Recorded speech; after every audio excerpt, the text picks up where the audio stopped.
15ই September সকাল থেকেই ঢাকা বিশ্ববিদ্যালয়ে শিবির মোরাল পুলিশিং করছে এরকম একটি বয়ান ছড়িয়ে পড়ে, মূলত সোশ্যাল মিডিয়ার মাধ্যমে। এমন একটা হল ক্যান্টিনে হাফ প্যান্ট পরা কর্মচারীদের হাফ প্যান্ট পরাকে কেন্দ্র করে একটি সূর্য সেন হলের যে ভিপি আছেন আজিজুল হক, উনি নিষেধ করে দিয়েছেন এরকম একটা কথা আমরা জানতে পারি। এবং যেহেতু শিবির, ইসলামিক ছাত্র শিবির সমর্থিত জোট এক ধরনের ল্যান্ডস্লাইড ভিক্টরি পেয়েছে ডাকসুতে এবং হল সংসদগুলোতেও, টার্গেট আঙ্গুল সবার শিবিরের দিকে চলে যায় যে ওনারা তাদের হলগুলোতে তারা কাউকে হাফ প্যান্ট করতে আর দেবেন না। ছাত্র হলগুলোতে, ছাত্রী হলগুলোতে কী করবেন এরকমও নানা রকম, এখন থেকে বোরকা পড়লেই হয় এরকম বয়ানও ভেসে আসতে থাকে। এই ধরনের স্টেটমেন্ট অনেকে দিতে থাকেন সোশ্যাল মিডিয়াতে, মূল ঘটনাটার দিকে বেশি মনোনিবেশ না করে। ঘটনাটা কি ঘটলো বা ঘটনাটির যিনি নায়ক বা প্রতিনায়ক, উনি আপনার আজিজুল হক, উনি কিন্তু শিবিরের কেউ নন, উনি স্বতন্ত্র প্রার্থী হিসেবে জিতেছেন। এবং এর আগে উনি বাকছাস, যেটা এনসিপি সমর্থিত ছাত্র সংগঠন, তার সদস্য ছিলেন, তার নেতৃত্বে ছিলেন, স্থানীয় পর্যায়ে ছিলেন, জয়েন্ট সেক্রেটারি 2 ছিলেন, এরকম কি একটা বড় পর্যায়ে ছিলেন। উনি ভিপি হিসেবে ওনার দায়িত্ব মনে করলেন যে ক্যান্টিনের হাল হকিকত আমি দেখে আসি। তো উনি গিয়ে দেখতে পান ক্যান্টিনে ময়লা, সিগারেটের টুকরো পড়ে রয়েছে এবং কিছু কর্মচারী ওনারা হাফ প্যান্ট, মানে শর্টসকে উনি মেন করছেন, হাফ প্যান্ট পরে, যে শর্টসকে আমরা হাফ প্যান্ট বলি, ওরকম হাফ প্যান্ট পরে ঘুরে বেড়াচ্ছে। এটাতে হাইজিন নষ্ট হচ্ছে, হাইজিনে ইম্প্যাক্ট ফেলছে, অ্যাডভার্স ইম্প্যাক্ট ফেলছে উনি বললেন। এবং বেশ শাসালেন উনি যিনি ম্যানেজার ছিলেন তাকে, এবং বললেন যে আপনাদেরকে 15 দিনের উনি একটা আলটিমেটাম বেঁধে দিলেন, এর ভিতরে আপনারা সংশোধন করেন অথবা এর পরিণতি ভোগ করতে হবে, চলে যেতে হবে। তো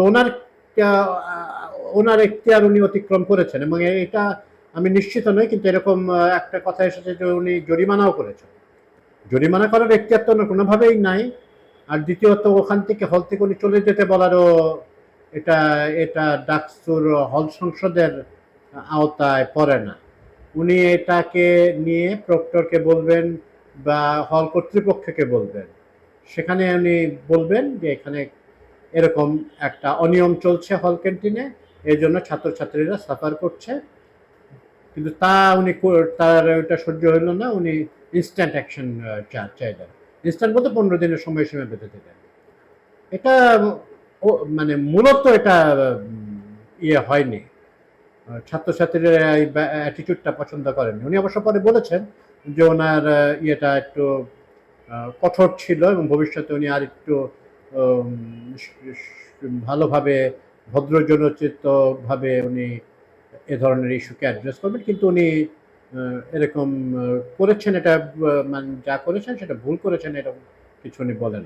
তো ওনারা হলের কর্মচারীরা, তো কি বলবো, ওনার যে গরমের ভিতর কাজ করতে হয়, ওরা হাফ প্যান্ট পরলে যে ঘাম টপ টপ করে পড়তে থাকবে খাবারের ভিতরে, এমন ব্যাপার নয়। কারণ অনেক কি বলবো, আর আমরা দেশে বিদেশে দেখেছি যে ক্যান্টিনে শর্টস, একটু লম্বা ধরনের বারমুডা টাইপের শর্টস পরে কাজ হয় না। আমাদের এখানে একদম ফুটবল খেলার শর্টস পরে কেউ কাজ করে না, ওই বারমুডাই পরে।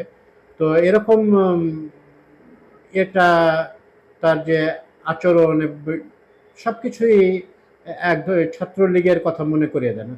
ভাগ্য ভালো ওনারা গায়ে হাত তোলেন নাই।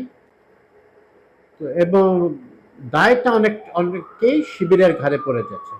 কেউ কেউ বলছে শিবির সমর্থিত, শিবির নিজেই জিতে যাচ্ছে ভবিষ্যৎ 10 বিজয়, তার আবার তার সমর্থিত প্রার্থী হওয়ার দরকার কি? শিবির নিজেই প্রার্থী দিত, শিবির প্রার্থী দিয়েছিল। তো তো ভিপি হিসেবে আপনার বিজয়ী হয়েছেন, বিজয়ের পাশে আপনার একটু বিনয় দেখানোর দরকার আছে। আপনার ইমিডিয়েটলি ক্যান্টিন পরিদর্শন করতেই পারেন আপনি, এই জন্য একজন আলাদা সম্পাদকও আছেন। তো করে আপনি তো তাকে বেতন দিচ্ছেন না বা কন্ট্রাক্টটা আপনি দেন নাই। হ্যাঁ, তো তো কর্মচারীদের বেতন ওই কন্ট্রাক্ট যিনি নিয়েছেন উনি দেয়। আপনি প্রথমে যিনি কন্ট্রাক্টর আছেন তার সাথে যোগাযোগ করতে পারতেন, সেখানেও একটা সমাধান হয়ে যেত। না হলে আপনাকে আগে যেরকম বললাম ওরকম করা উচিত ছিল। শিবিরকেও একটু হতে হবে যে তাদের বিরুদ্ধে এর আগের বিভিন্ন ক্যাম্পাসে ক্ষমতায় মানে তার ইউনিয়ন না জিতেই তাদের মোরাল পুলিশিং এর অভিযোগ রয়েছে। বিশ্ববিদ্যালয়ে একটা মুক্ত পরিবেশই থাকবে। যদি কখনো আপনাদের প্যারেন্ট অর্গানাইজেশন জামাতে ইসলামী আসে এবং আইন পাশ করে দেশে যে এই বা ড্রেস কোড ঠিক করে দেয়, তখন আপনারা বলতে পারবেন যত খুশি বলার। এই 1 বছরে আপনারা একটু ধৈর্য দেখান। আর আজিজুল হক, আপনি একটু বাড়াবাড়ি করে ফেলেছেন। আপনি এই ধরনের 15 দিনের আলটিমেটাম বা জরিমানা যদি করে থাকেন ওটা উঠিয়ে নেন। জরিমানা করার দায়িত্ব আপনার না, বা ওই টাকাটা কোথায় রাখবেন আপনি? এরকম জরিমানার কোনো ফর্ম স্লিপও দেখলাম না। একটা কাগজ দেখতে পাচ্ছি যে ওটা সাদা কাগজ এরকম। এটা হয়ে থাকলে অত্যন্ত দুঃখজনক। হ্যাঁ, একটা ইউনিভার্সিটিতে যদি ইউনিভার্সিটির নাম দেন আপনি, ওইটাতে আপনি ঢাকা ইউনিভার্সিটি 100 বছরের বেশি ধরে এই ইউনিভার্সিটিতে আছে। এটা মুক্ত চিন্তার বিশ্ববিদ্যালয়। আপনাদেরকে কিন্তু শুধু শিবিরের কথা বলছি, শুধু শিবিরের ক্যাডাররাই ভোট দেন নাই, আপনাদের সাধারণ ছাত্ররা ভোট দিয়েছেন এবং নন মুসলিমরা ভোট দিয়েছেন। স্পেশালি ছাত্রীদের মধ্যে আদিবাসীরা আপনাদের ভোট দিয়েছেন। আপনারা এরকম জিনিসকে আপনারা নিজেদেরকে জড়াবেন না। আর অন্যদেরকেও আপনারা একটু সংযত হতে বলতে পারেন। আপনারা ডাকসু যেহেতু আছেন, আপনাদের বলার সেই রাইটটা আছে। এটা ভিসি মহোদয় পর্যন্ত যাওয়ার দরকার নেই, প্রক্টর লেভেল এগুলো সমস্যার সমাধান। এবং সারা যেই আসলো, যেই প্রচারটা হলো, সেটা গেল পতিত অপশক্তির পক্ষে। তো এই সবকিছু আমি তাদেরকে দায়ী করছি না, কিন্তু তারা যেরকম বলছিল যে জামাত আসলে, শিবির আসলে সবকিছু হয়ে যাবে, তো শিবিরের কর্মীরা জড়িত না থেকেও শিবিরকে ভিলিফাই করা হয়েছে।